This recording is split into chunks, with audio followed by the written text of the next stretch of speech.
بسم اللہ الرحمن الرحیم۔ ناظرین اکرام، بعض کم فہم لوگوں کی طرف سے سوشل میڈیا پر ایک پوسٹ وائرل کی جا رہی ہے۔ ایک حدیث ہے جس میں سرکار دو عالم صلی اللہ علیہ وسلم کا فرمان مبارک ہے کہ جمعے کے دن ہر عاقل بالغ مسلمان پر غسل کرنا واجب ہے۔ اب ایسے میں لوگ سوال کر رہے ہیں کہ جی یہ حدیث ہے، حدیث میں تو کہا گیا واجب ہے، تو کیا اگر ہم نے جمعے کے دن غسل نہیں کیا تو کیا ہم گنہگار ہوں گے؟ چونکہ جیسے فرض پر عمل کرنا ضروری ہوتا ہے، ایسے ہی واجب پر بھی عمل کرنا ضروری ہوتا ہے۔ تو لوگ سوال کر رہے ہیں کہ جی حدیث ہے، صحیح حدیث ہے، تو کیا اگر ہم نے غسل نہیں کیا تو کیا گنہگار ہوں گے؟ حالانکہ ہم تب تک سنتے آئے تھے کہ غسل کرنا جمعے کے دن یہ سنت ہے، نہ کہ واجب۔ تو اصل صحیح مسئلہ کیا ہے؟ جواب یہ ہے کہ حدیث تو صحیح ہے، لیکن اس سے جو میسج دیا جا رہا ہے وہ غلط ہے۔ اب سمجھیے کہ وہ کیسے۔ حدیث صحیح ہے، بالکل صحیح ہے، سرکار دو عالم صلی اللہ علیہ وسلم کا یہ فرمان مبارک ہے کہ جمعے کے دن عاقل بالغ مسلمان کے اوپر غسل کرنا واجب ہے۔ لیکن یاد رکھیے کہ یہ حکم بعد والے کے لیے نہیں ہے، بلکہ ابتدائے اسلام میں یہ حکم تھا۔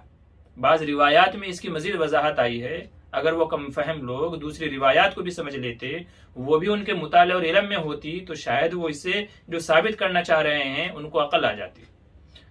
تمام ذخیرہ احادیث کو جب ہم جمع کرتے ہیں تو معلوم یہ پڑتا ہے کہ ابتدائی اسلام میں صحابہ میں غربت تھی، اور صحابہ کرام اپنے کھیتوں میں کام کاج کر کے جمعے کے دن اس حال میں آتے تھے کہ ان کے جسم سے پسینہ بہ رہا ہوتا تھا۔ اور ظاہر ہے جب آدمی کے جسم کو پسینہ آئے گا تو بہت ساری جگہ ایسی ہیں کہ جہاں سے تھوڑی سی بدبو آتی ہے، باس آتی ہے، جیسے بغل کا حصہ ہے، گردن کا حصہ ہے۔ تو یہ جگہ ایسی ہیں کہ جہاں پر پسینہ آنے کی وجہ سے ہلکی سی بدبو جسم کے اندر پیدا ہو جاتی ہے، بھلے ہی آپ وضو کیوں نہ کر لیں۔ تو شروع میں صحابہ کام کاج بہت زیادہ کرتے تھے اور اپنے کھیتوں سے سیدھا مسجد نبوی میں چلے آتے تھے جمعے کی نماز پڑھنے کے لیے۔ اب مسئلہ یہ ہونے لگا کہ جب بعض صحابہ کا یہ عمل رہا تو دوسرے بعض لوگوں کو اس سے تکلیف ہونے لگی، کیونکہ بدبو تو بدبو ہوتی ہے، تو دوسرے بعض لوگوں کو اس سے تکلیف ہونے لگی۔ سرکار دو عالم صلی اللہ علیہ وسلم کے بارگاہ میں یہ مسئلہ رکھا گیا کہ حضور بعض لوگوں کی وجہ سے بعض کو تکلیف ہوتی ہے نماز میں، چونکہ نماز میں مل جل کر کے کھڑے ہوتے ہیں، ایک دوسرے کے کندھے سے کندھا ملا کر کے ٹچ کر کے کھڑے ہوتے ہیں، تو ظاہر ہے کہ بازو والے کی وہ چاہے خوشبو ہو چاہے بدبو ہو آنا لازمی اور ضروری چیز ہے۔ تو جب حضور کو اس کی اطلاع کی گئی تو سرکار دو عالم صلی اللہ علیہ وسلم نے یہ فرمایا کہ جمعے کے دن ہر عاقل بالغ مسلمان پر غسل کرنا واجب ہے، چونکہ جمعے کی نماز بھی عاقل بالغ مسلمان کے اوپر ہی فرض ہے۔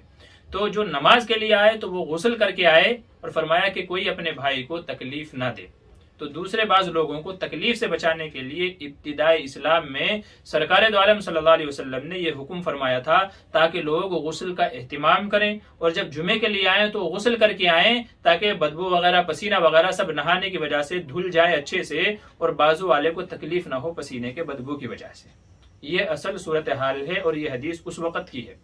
بعد میں جب اسلام پروان چڑھا، صحابہ میں مالداری آ گئی، اور صحابہ میں اس قدر مالداری آ گئی کہ ابو ہریرہ رضی اللہ عنہ ریشم کے کپڑے سے ناک پوچھتے تھے۔ ایک حدیث میں ہے فرمایا واہ ابو ہریرہ، واہ ابو ہریرہ، تو جو آپ کے پاس شاگرد بیٹھے ہوئے تھے کہ سرکار کیا ہو گیا، حضور آپ یہ کیوں فرما رہے؟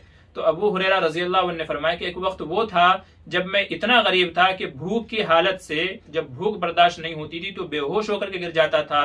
لوگ میری گردن پر پیر رکھ کر کے جاتے تھے کہ شاید اس کو مرگی کا دورہ اٹھا ہے، جس کا علاج یہ تھا کہ گردن کی ایک رگ ہوتی ہے، نس ہوتی ہے، اس پہ پیر رکھ دو تو وہ صحیح ہو جاتا ہے۔ تو لوگ میری گردن پر پیر رکھ کر کے جاتے تھے کہ شاید مرگی کا دورہ اٹھائے، یہ صحیح ہو جائے، حالانکہ وہ مرگی کا دورہ نہیں تھا، بلکہ وہ بھوک کی وجہ سے میں چکرا کر گر جاتا تھا۔ اور آج دیکھو ابو ہریرہ ریشم کے کپڑے سے ناک صاف کر رہا ہے، ریشم کے کپڑے سے۔ تو صحابہ میں اتنی مالداری آ گئی تھی، صحابہ خوشبوئیں استعمال کرتے تھے، اچھے اچھے کپڑے استعمال کرتے تھے۔ پھر جو بدبو والا مسئلہ تھا وہ ختم ہو گیا۔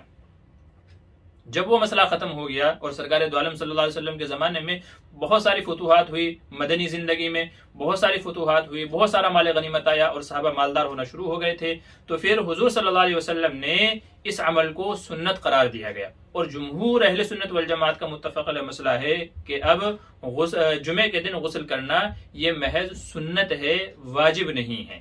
اور جن احادیث میں واجب کا لفظ استعمال کیا گیا تو وہ ابتدائی اسلام والی حالت کے اوپر مبنی ہے، وہ ایک عارض کی وجہ سے تھا، ایک عذر کی وجہ سے تھا، عذر ختم ہو گیا تو جو واجب والا حکم تھا وہ واجب والا بھی حکم ختم ہو گیا۔